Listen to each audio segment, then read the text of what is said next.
Thank you, Coach Dungy. This man still is an inspiration to me, and of course the eons of people that he comes into contact with every day. It's a special honor to receive this award from you. Coach Dungy, this is his 5th Bart Starr Award winner to coach, and something tells me that's not an accident. A couple people in the audience today I'd like to thank that are a big reason why I'm up here this morning. My wife Ashley, my father Archie, the director of the Payback Foundation, Elizabeth Ellis, from the Denver Broncos, President Joe Ellis, Patrick Smythe, and Cindy and Brady Kellogg. Thank you for your support in all that I do. I want to thank Bart Starr, for whom this award is named. Quick story, my dad told me when he was in college playing football, he was invited to the Columbus Touchdown Club, and he had the honor that night of sitting next to the legendary Bart Starr. And the MCs that evening, my dad told me, were Monday Night Football's Howard Cosell, Frank Gifford, and Dandy Don Meredith. And they presented an award to Bart that evening. And of course, Bart went up and gave his usual very, very humble acceptance. And my dad said that Dandy Don then returned to the mic and said, "Just one time, I like to hear that guy say S-H-I-T.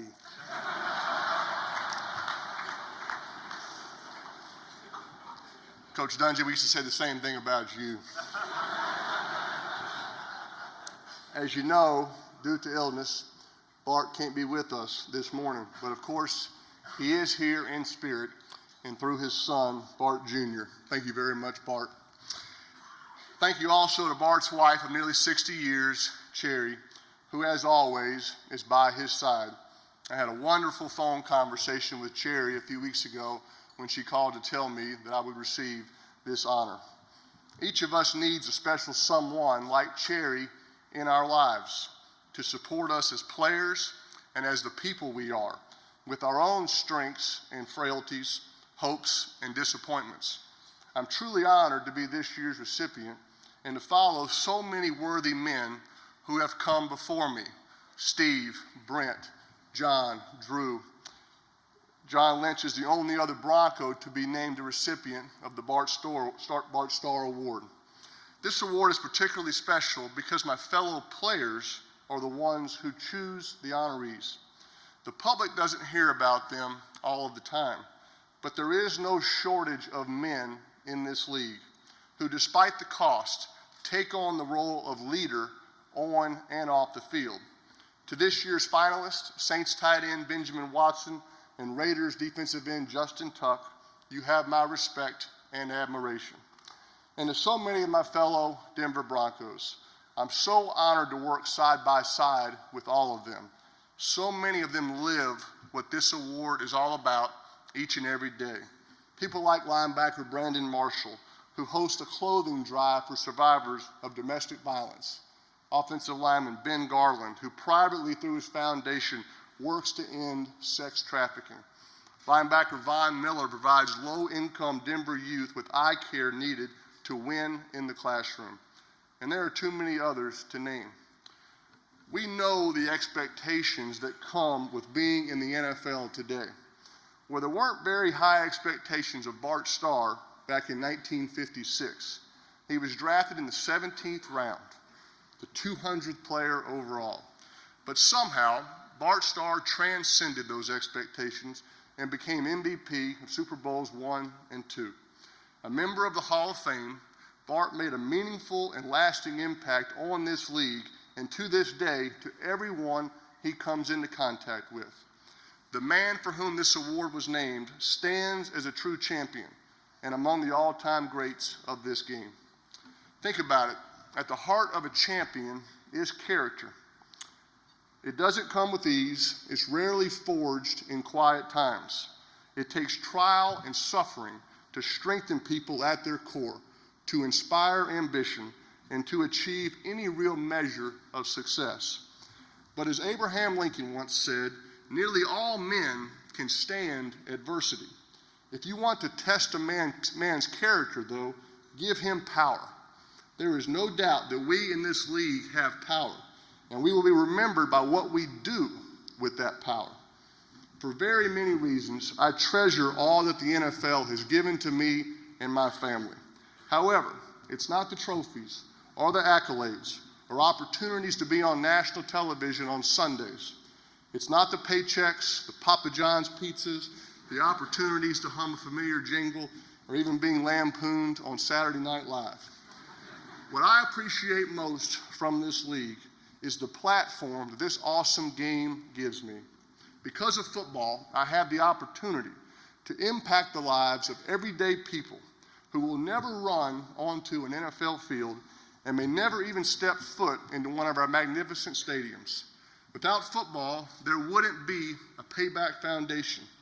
Ashley and I chose the name 17 years ago to help remind us to do our very best to provide some measure of payback for all the blessings in our lives.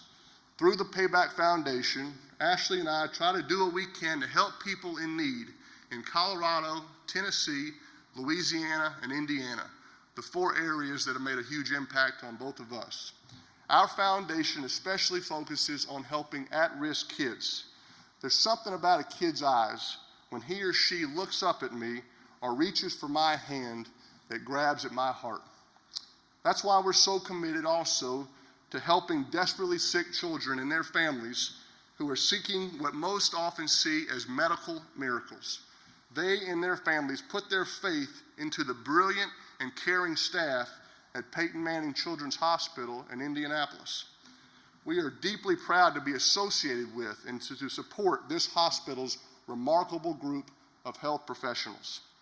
Without football, I wouldn't have had the opportunity to go on to a USO tour and meet face to face and thank our troops in the Middle East who put their lives on the line every single day to fight for our freedom.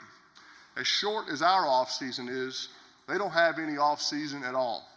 4th and 1 for them can mean the difference between life and death.